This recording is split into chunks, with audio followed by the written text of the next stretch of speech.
Você está ouvindo Sardinhas do Mercado Financeiro, um podcast Empíricos. Olá, sardinhas e sardinhos. Eu perdi a voz hoje, né, infelizmente, mas não poderia deixar de assumir esse compromisso com você, já que a gente começou na semana passada com muito sucesso, muita gente escutando. Quero agradecer a participação de vocês, bem legal. Lembrando que sardinhas, né, é o nome que a gente dá para aquele investidor iniciante no mercado, e aqui é o lugar onde você, iniciante, vai se encontrar com os tubarões, aqueles que realmente conhecem de fato o mercado e vão te ajudar a navegar por ele. E hoje a gente traz um tema praticamente novo no Brasil, né, mas muito forte, mas já bem mais forte ainda no mundo, que é o tema das criptomoedas, né, e os criptoativos e o tal do Bitcoin, né. Para quem não conhece nada disso, não entende do que eu estou falando, a gente vai chegar nesse ponto. Mas antes, para quem está achando, que eu tenho um preconceito, o que é isso, meu Deus, eu queria já indicar aqui, né, que se você não sabe, já existem um fundo de criptomoedas no Brasil, né, já existem vários lá fora, e aqui no Brasil um fundo que é um instrumento super regulado, né, pela CVM, que é a Comissão de Valores Mobiliários, e a CVM permitiu que esse fundo acontecesse no mercado brasileiro. Ou seja, se você achava que não é coisa de gente séria, sim, é coisa de gente séria, até porque eu tenho alguém bem sério aqui na minha frente, que é o Alexandre. Alexandre, eu vou te pedir para falar o seu sobrenome, porque eu não vou conseguir. Bom, boa tarde a todo mundo. Primeiro, um prazer aí pelo convite. Eu chamo Alexandre Vassarelli. Vassarelli, é fácil. Aqui tem um monte de H, L, Y, I aqui no meio, mas legal. E aqui também, que é da BLP Asset, que é a gestora que fez esse fundo de criptoativos brasileiro, né? Usando, em primeiro lugar, fizeram um com 100% em criptomoedas, que era autorizado só para investidores multimilionários, né? Mais recentemente, né, em setembro do ano passado, a CVM, que é esse órgão regulador, ela omitiu, né? Omitiu é lindo. Emitiu, qual que é essa palavra? Enfim, ela fez um ofício circular em que ela fala, né, ela abre um espaço, ela na verdade dá um aval, ainda que de uma forma um pouco discreta, para um fundo no Brasil que investe em criptomoedas lá fora, né? Ela deu a entender que aqueles 20%, né, ela falou de fato, que aqueles 20% que o fundo pode investir no exterior, não tem problema nenhum que eles sejam investidos em criptomoedas. Não é isso, Alexandre? Tá certo? Exatamente isso. Acho que a ideia inicial nossa foi trazer esse mercado de criptoativos para o público leigo. Então, a gente começou com um produto para um cliente de mais de 10 milhões, que é o famoso investidor profissional, mas a nossa objetivo final era ter um fundo de varejo. E a gente já está completando 6 meses do fundo de varejo, estamos com 1 ano e 4 meses do de atacado, e esse fundo ele está em 80% no CDI, e 20% em cripto, que é o que a legislação permite, e o que a gente acha que é super adequado para quem tem pouco conhecimento, né? Porque o mercado de criptoativos ele tem um nível de volatilidade totalmente diferente dos outros. Então, eles trouxeram esse fundo para o mercado, né? Que é o BLP Criptoativos Multimercados, que está distribuído na Genial, não é isso? Isso, a gente tá sendo distribuído pela Genial e pela Orama. E pela Orama, legal. E aí, por que eu trouxe o Alexandre aqui, né? E aí que eu estava falando que ele é uma pessoa séria, não concluir, né? Ele montou junto com ex-executivos, todo mundo muito sênior de mercado, então ex-Garantia, ex-Credit Suisse, né, que é um banco internacional muito grande, então o Glauco Cavalcante, o Axel Blickstad, né, só tem gente com um sobrenome fácil de falar aqui nessa gestora. E o próprio Alexandre, eles se juntaram, eles que são do mercado mega tradicional, e criaram um fundo de criptomoedas, né? Para discutir esse tema, eu trouxe aqui também, aqui com a gente, o Nicolas Sack, que cuida da publicação de criptomoedas e é o especialista em criptomoedas da Empíricos. Tudo bem, Nicolas? Tudo bem, Lu. Obrigado pelo convite. Então, a gente está aqui só com gente realmente conceituada para falar do tema. E o Nicolas vai me ajudar aqui, porque eu só ia saber fazer pergunta fácil para o Alexandre, ele vai me ajudar a tratar de temas um pouquinho mais complexos. Mas vamos começar pelo básico. Alexandre, a minha pergunta inicial para quem está aqui com a gente e ainda não entendeu muito bem, assim, você consegue explicar em poucas palavras o que afinal é um criptoativo, o que isso representa para o mercado? Então, acho que o principal está no nome, cripto. Cripto são códigos criptografia, ou seja, é segurança. Então, botaram um ovo de pé, basicamente. Eles conseguiram encontrar uma forma de você fazer uma transação com alguma pessoa em qualquer lugar do mundo, sem você saber quem ela é, sem ela saber quem é você, com total segurança. Isso tem uma potência que é sem fantástica. precisar de um banco. sem precisar de direto. É o que eles chamam um peer-to-peer. É você com ele, você não sabe quem ele é e não tem problema nenhum de segurança. Então você liquida uma coisa com alguém da Estônia e funciona. E com tranquilidade de que aquilo de fato aconteceu. Exatamente, segurança total na transação. Você não tem como quebrar essa tal da criptografia. E a criptomoeda que ficou mais famosa, né, foi o Bitcoin, né? Por que esse fenômeno aconteceu e o que isso representa de fato? Ela de fato é a criptomoeda ideal, a criptomoeda dos sonhos ou não? Ela é o ovo de pé. Então ela é a primeira, ela é a conjunção de vários astros se alinharam e conseguiram empacotar uma coisa que até então nunca ninguém tinha conseguido. E ela é tão bacana que a gente nem sabe quem inventou. Que louco, né? Eu acho que é muito interessante porque isso mostra o grau de seriedade das pessoas que estão atrás desse projeto, ou a pessoa ou as pessoas, uma pessoa que bota isso e estamos falando uma coisa que vale hoje 100 e poucos bilhões de dólares e não se apresenta para o mundo, é que ela realmente respeita muito a criação dela. Legal.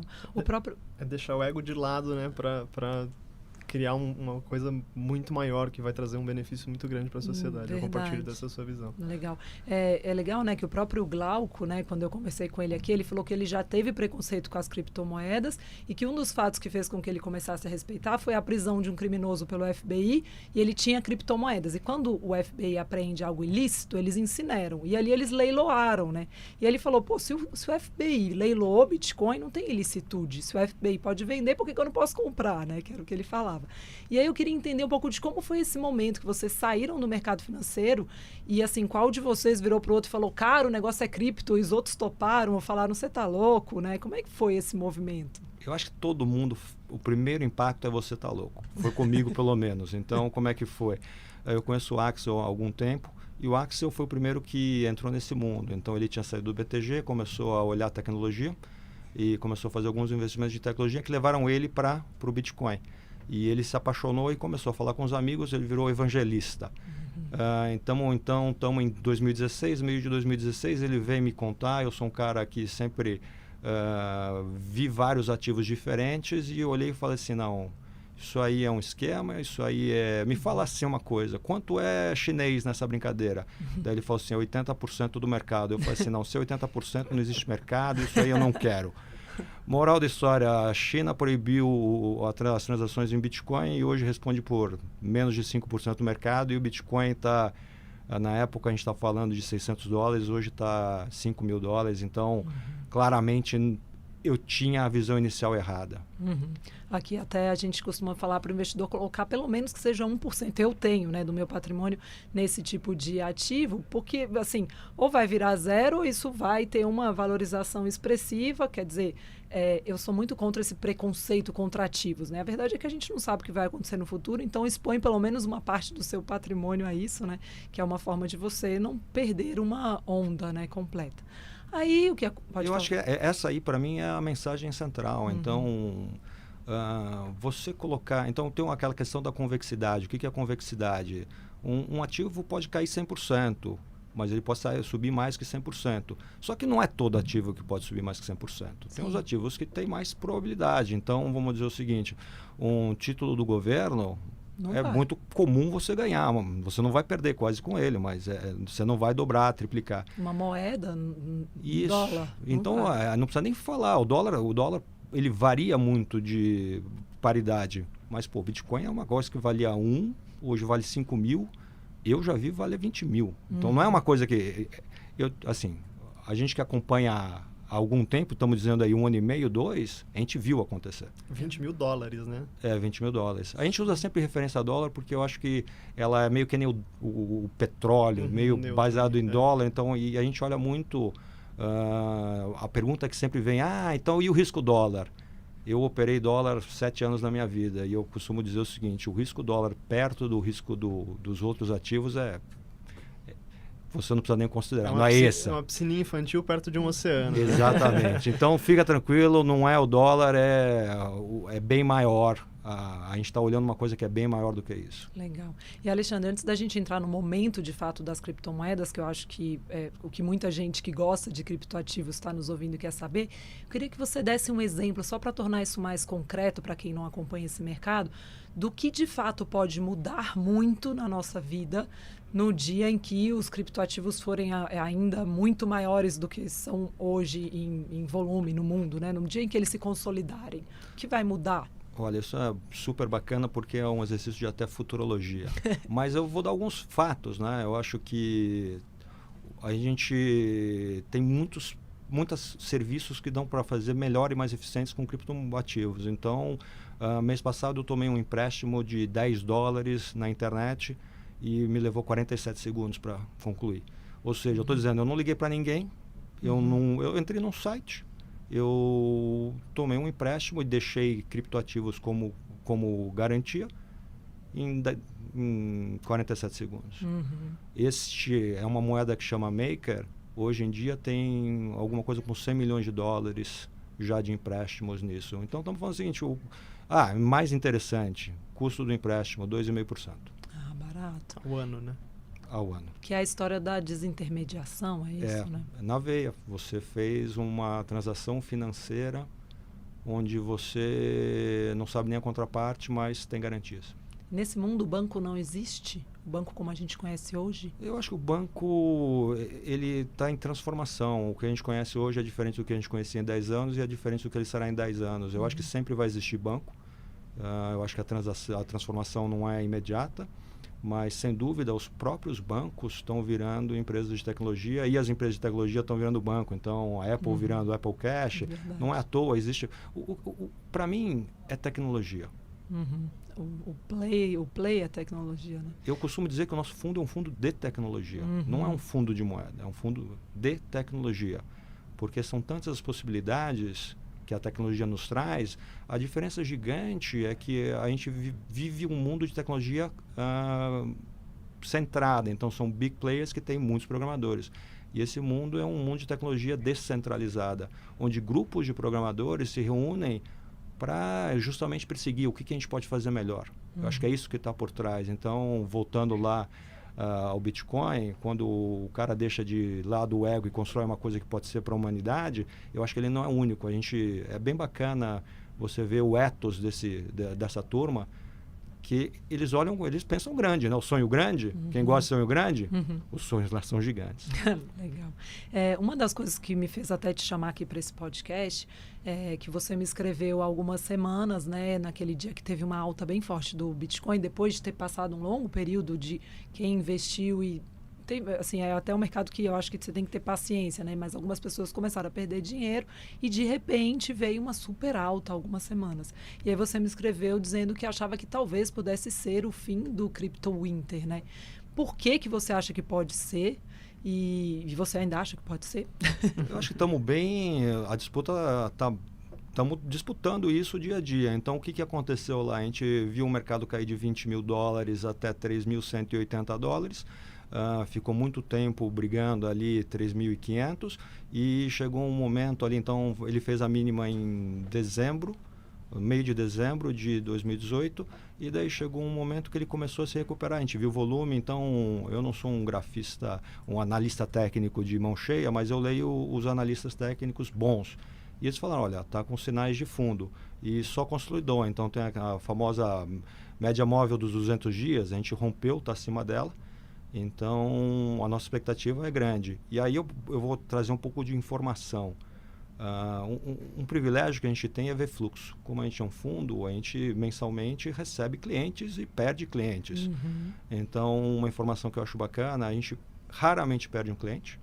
Tá certo que a gente não tem tantos clientes assim, mas raramente a gente perde um cliente. Quem compra sabe o que está fazendo, sabe que é para longo prazo, talvez. E as perspectivas para esse mês são recordes de captação. Que legal. Então, acho que isso mostra um pouco qual que é o que a gente imagina, que muita gente queria comprar, mas não se deve comprar na queda, principalmente uma coisa que varia tanto. Então, acho que até saudável. Começa a comprar na alta e vai distribuindo a compra através de alguns meses. Eu acho que essa estratégia aqui é a vencedora.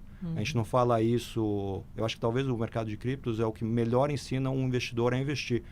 porque as oscilações são tão grandes que você pode sair de um gênio para um perdedor em uma semana. Eu conheci um investidor esses dias que ele falou isso. Eu comecei por criptomoedas e aí depois eu comecei a investir em bolsa. Aí eu achei que bolsa era super tranquilo.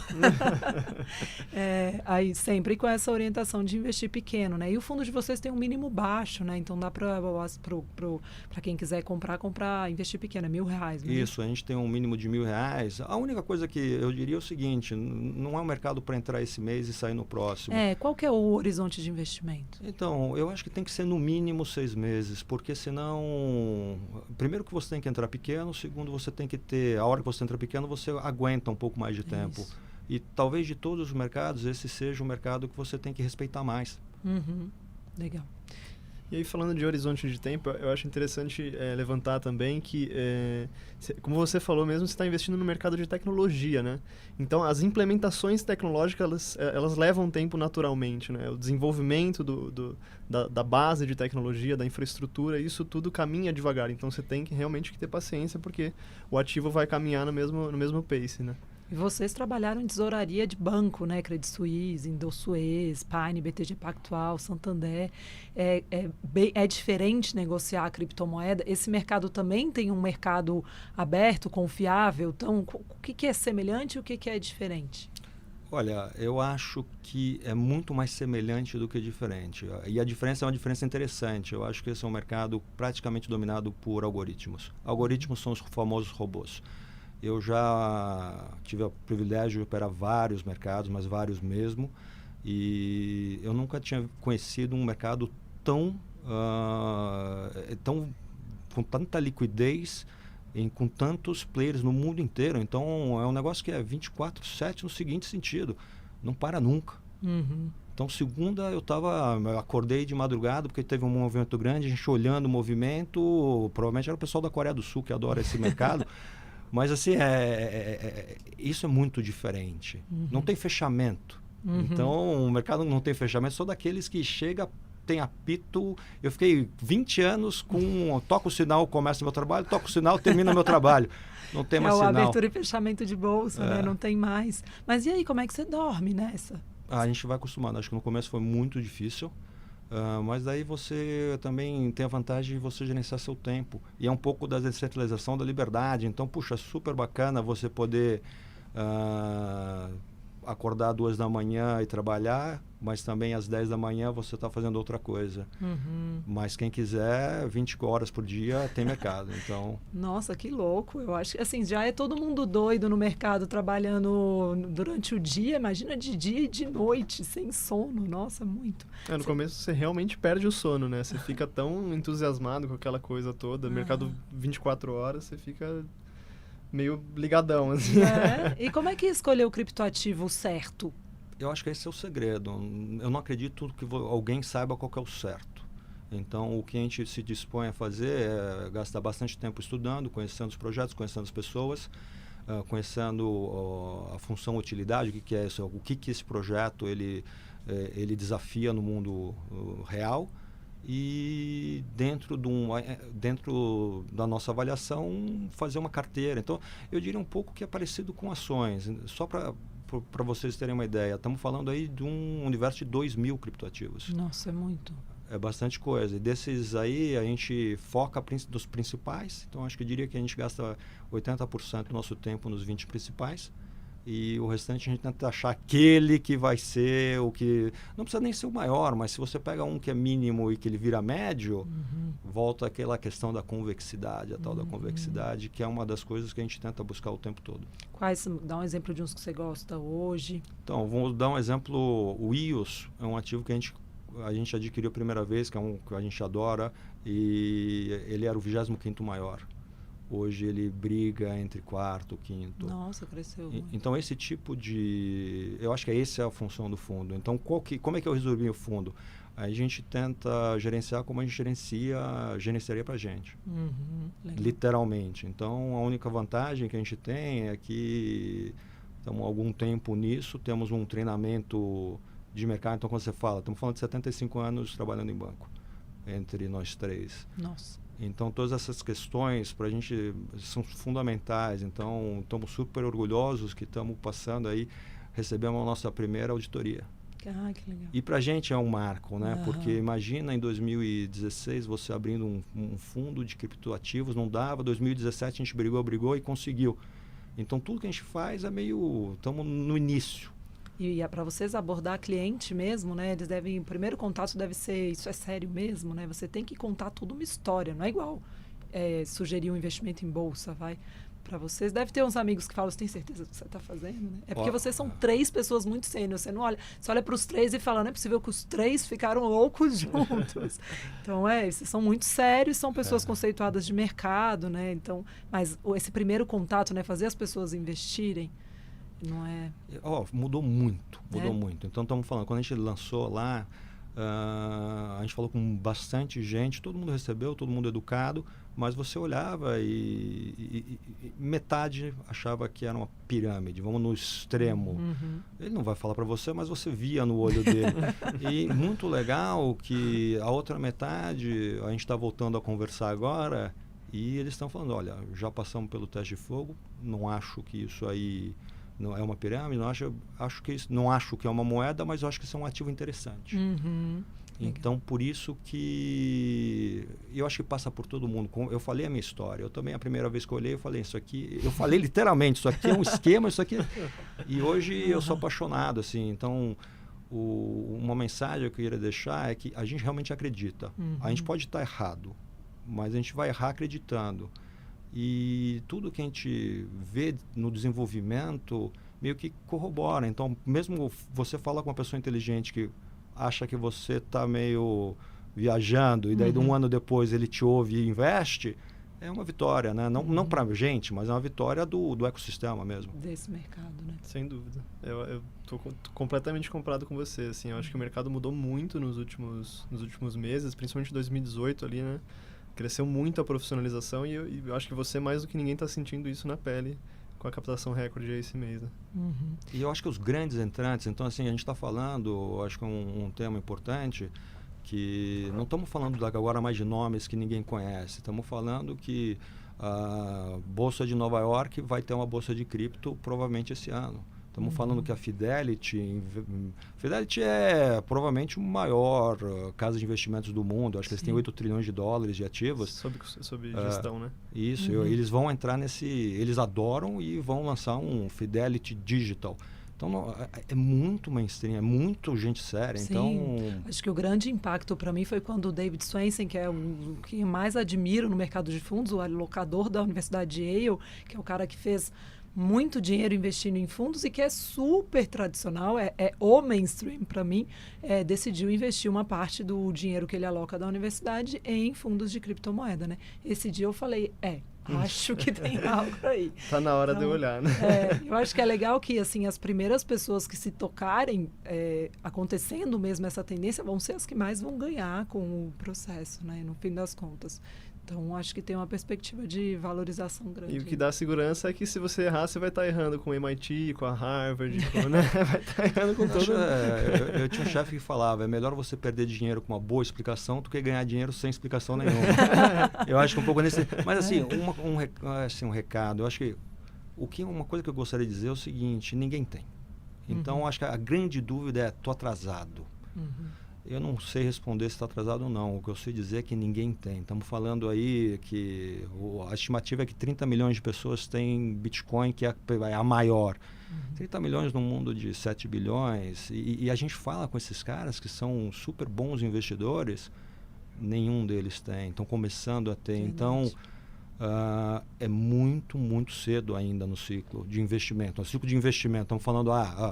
Quando você fala de Yale, eu falo assim, putz, que fantástico. Realmente ele é...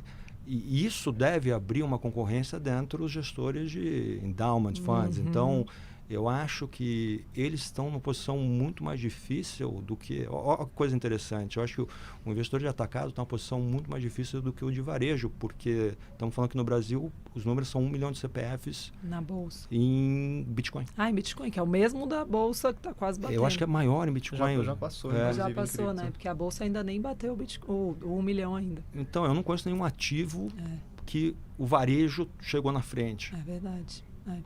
No Brasil o institucional é um pouco devagar, você vê, por exemplo, investimento no exterior, o institucional andou mais devagar do que a pessoa física também, então eu até acho isso interessante, eu acho que eles são muito tradicionais, né, e o varejo acaba se aproveitando até e ganhando dinheiro com esse tipo de iniciativa, lembrando que a gente fala que não é para você colocar todo o seu dinheiro nisso, né.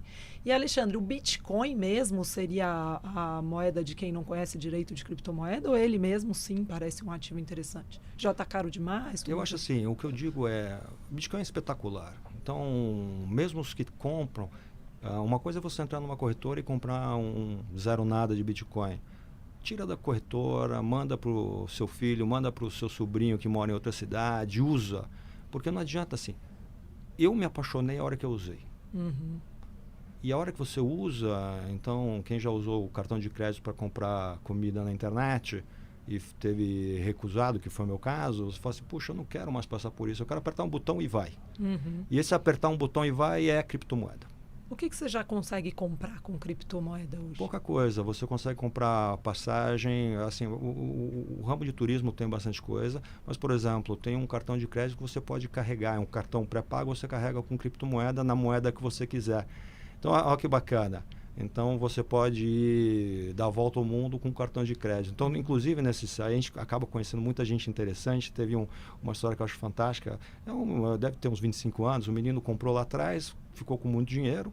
Não sei quanto é muito dinheiro, mas eu sei que ele está dando a volta ao mundo para testar onde ele usa criptomoeda. Ele foi com criptomoeda e já está no Japão. Então, legal. Usando só criptomoeda? Só a criptomoeda. Inclusive, o Japão está muito forte com cripto, né? Eles usam muito. Japão é um dos países que está mais na frente. Então, quando você vê Japão na frente, Suíça na frente, você fala, puxa... um que foi fantástico, Venezuela usa bastante uma moeda chamada Dash.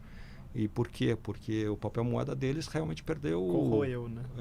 Perdeu a paridade. Então, os caras conseguem viver lá na Venezuela com o Dash. E o que é fantástico nisso é que na Venezuela você tem o problema de remessa, né? O câmbio é um câmbio controlado pelo Estado e na criptomoeda não tem isso. Você vai receber... você consegue continuar recebendo a criptomoeda mesmo se o Estado não te deixar receber a moeda do próprio Estado. Que legal. Você consegue, eu vou insistir um pouco nessa ideia, eu perguntei como banco, mas é um substituto das moedas tradicionais? Você consegue imaginar um mundo em que o mundo tem uma única moeda ou algo assim? Ou não? A gente tem que pensar que os dois vão conviver. Então aí eu vou ser eu vou usar a teoria econômica e não que eu estou inventando, mas que gente séria falou. Então o presidente do Banco Central de São Francisco falou na palestra que a gente estava que a teoria econômica aceita dois tipos de moeda, a moeda privada e a moeda pública. A moeda pública, entenda-se o real, o dólar. E o Bitcoin, ele pleiteia ser uma moeda. Eu não acho que é uma moeda. Eu acho que talvez no futuro, daqui a uma década, ele talvez seja uma moeda. Hoje ele não é nada. Ele simplesmente é uma tentativa de ocupar um espaço. Então, na teoria econômica, ela comporta duas moedas. Nunca ninguém conseguiu fazer isso. A história de moedas privadas existem. Então, patacones na Argentina, quando eles emitiam, existem. Mas você acaba não conseguindo, no tempo, se sustentar, porque o Estado vem e fala, opa, eu quero só eu emitir a minha moeda. Então, eu acredito que o Bitcoin, ele talvez seja o melhor candidato a isso. E essa história da competição com o formal, o institucional, como é que é isso? Você acha que os governos vão acabar resistindo um pouco a isso, a criptomoeda? Como é que está esse avanço regulatório? Eu fiquei bem impressionada quando saiu esse ofício da CVM falando, cara, esses 20% que o fundo pode investir lá fora, não tem nada impedindo que ele invista em criptomoedas, né? Para mim é um grande selo, porque a CVM é bastante conservadora. Esse caminho da regulamentação está acontecendo no mundo todo e mais, é uma possibilidade de valorização para a criptomoeda ou você acha que os governos vão resistir até o fim? Eu acho que o século XXI é o século do coletivo. Eu acho que isso é uma tendência. Eu acho que o papel do governo, não só no mundo, está sendo questionado. Isso aí, para mim, você pode nomear 4 ou 5 grandes exemplos. O regulador ele tem de ir atrás da sociedade, não na frente. Isso é muito interessante. No direito, você regula depois que a sociedade foi. E a nossa, vamos dizer, a CVM, que é o órgão que regula os fundos, ela foi muito bacana. endereçando a questão do fundo. Então a gente conversou com eles entenderam, eles já tinham um entendimento bastante bom, foi uma surpresa agradável. Então a nossa, eu posso dizer pela experiência própria, né, só isso que eu posso dizer, é que foi positiva. Então eu acho que o regulador, ele entende que o desafio dele no século XXI vai ser muito maior do que nos séculos passados. Legal. Nicolas, faz uma pergunta difícil aí para Uma pergunta difícil? Vamos lá. Para aquelas pessoas que são apaixonadas por criptomoedas e estão nesse momento aí com alguma dúvida, que eu tenho certeza que também está na sua cabeça, traga para nós. Vamos lá. Você é a formalização do institucional dentro do mercado cripto aqui no Brasil, né? Eu acho que você é a maior referência disso aqui, haja visto que não tem nenhum outro fundo que faz o que você faz.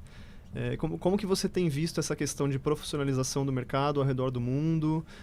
Você comentou o surgimento da BACT um pouco antes aqui, quando a gente estava tendo a nossa conversa. Acho que você pode falar um pouco sobre isso, sobre a Fidelity Digital Assets e também sobre os grandes custodiantes que estão vindo com novas soluções, as seguradoras, como que eles se encaixam nesse ecossistema?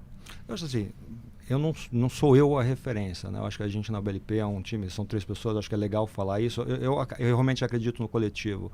E eu acredito também que muita gente viu esse século XXI, então esse movimento de digitalização de ativos. A fonética mais difícil que o seu sobrenome. Digitalização de ativos é uma realidade, né? Você vê hoje as plataformas de investimento, acho que essas sim colocam o modelo do banco. E o que a gente está vendo é que isso é mais uma etapa desse processo. Talvez, de novo, a cripto ela tem uma potência diferente dos outros ativos. Ela tem uma liberdade que os outros ativos não têm. Então, o que me apaixona nesse negócio é que eu estou vendo um mundo querendo sair do centralizado para o descentralizado e eu vejo um instrumento que tem potência.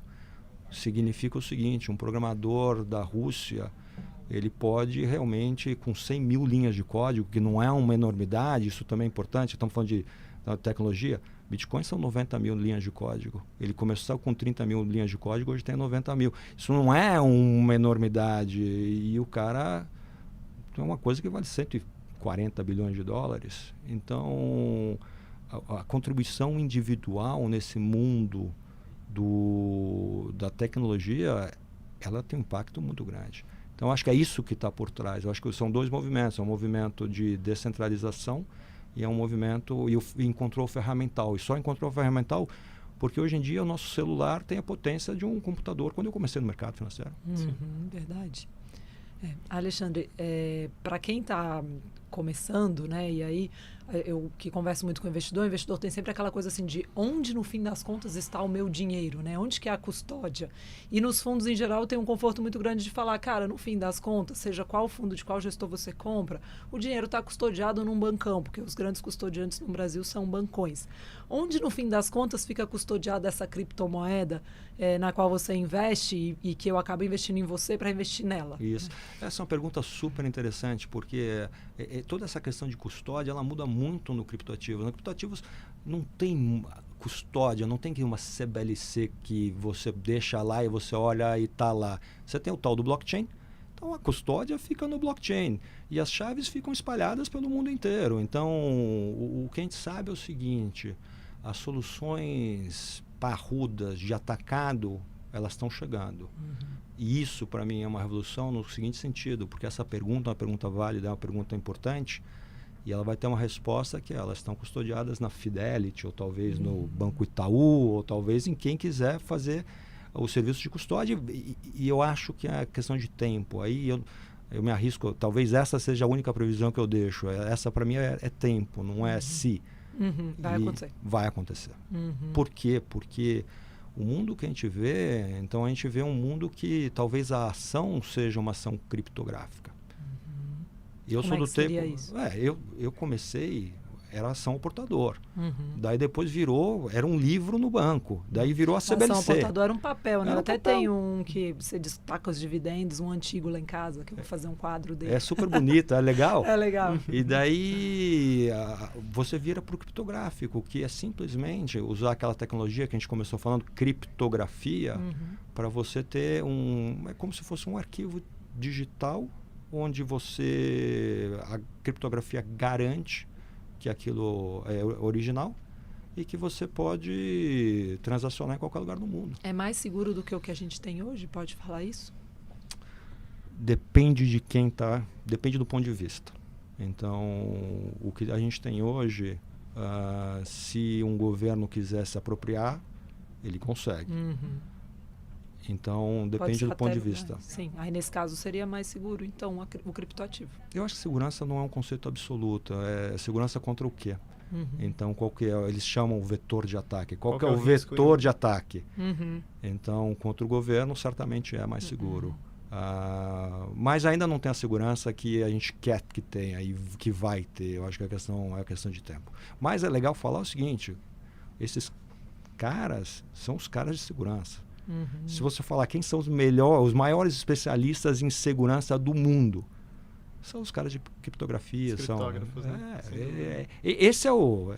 é a vida deles. Nasceu dali, né? Isso que é o mais legal. É isso. E aí você falou também da custódia ao portador para ações. Eu acho legal enfatizar que em cripto você também pode fazer a custódia dos seus ativos, né? Você tem os serviços de custódia surgindo agora, né? Para terceiros, mas geralmente você faz a custódia. Diferente das ações que você tinha o certificado, o que você custodia não é a criptomoeda, você custodia as chaves de acesso àquela carteira, né? Que é aquele monte de letrinhas que você tem que guardar. Aquelas letras e números, isso. Não, é isso. Eu acho que assim, a experiência compra um zero nada e tem 8 casas decimais, então você pode comprar 1 centavo de real,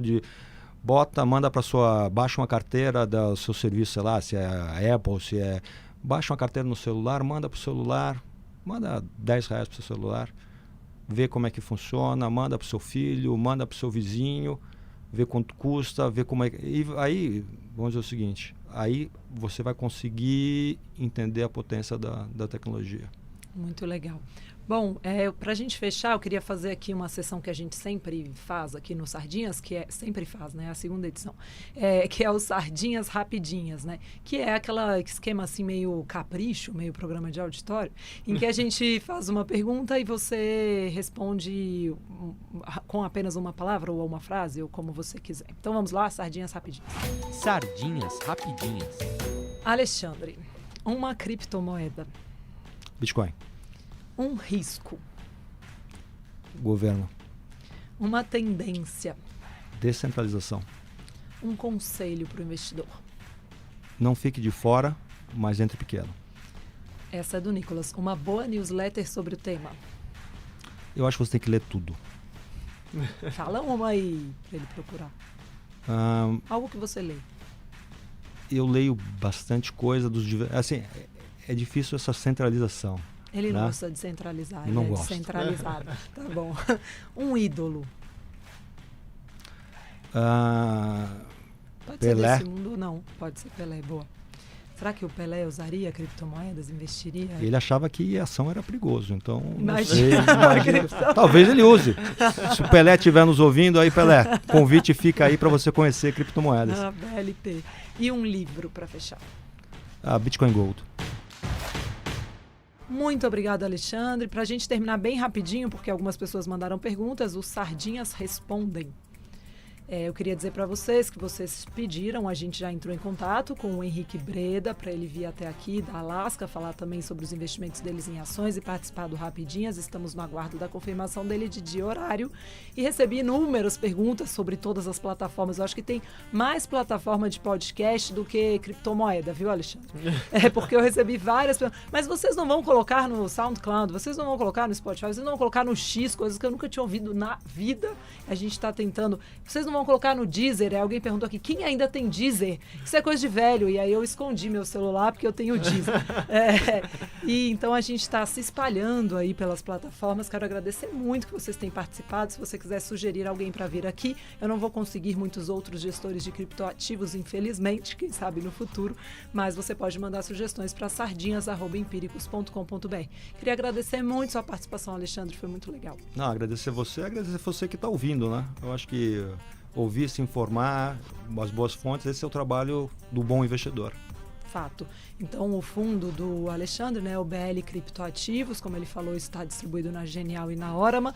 Bom deixar claro, a gente é uma casa independente, então eu não ganho nada para falar do fundo aqui. Eu acho que é um fundo interessante porque te traz um ingrediente diferente ao seu portfólio. Obrigada também, Nicolas, pela sua participação especial hoje. Obrigado, Lu. Fico muito feliz da segunda edição do Sardinhas ser sobre criptoativos. Acho que isso é muito bacana. Foi antes do juro, antes do câmbio. Pois é, e o mercado está precisando de educação de qualidade referente ao tema. Legal, obrigada, gente. Então a gente se encontra na semana que vem. Beijo, tchau, tchau.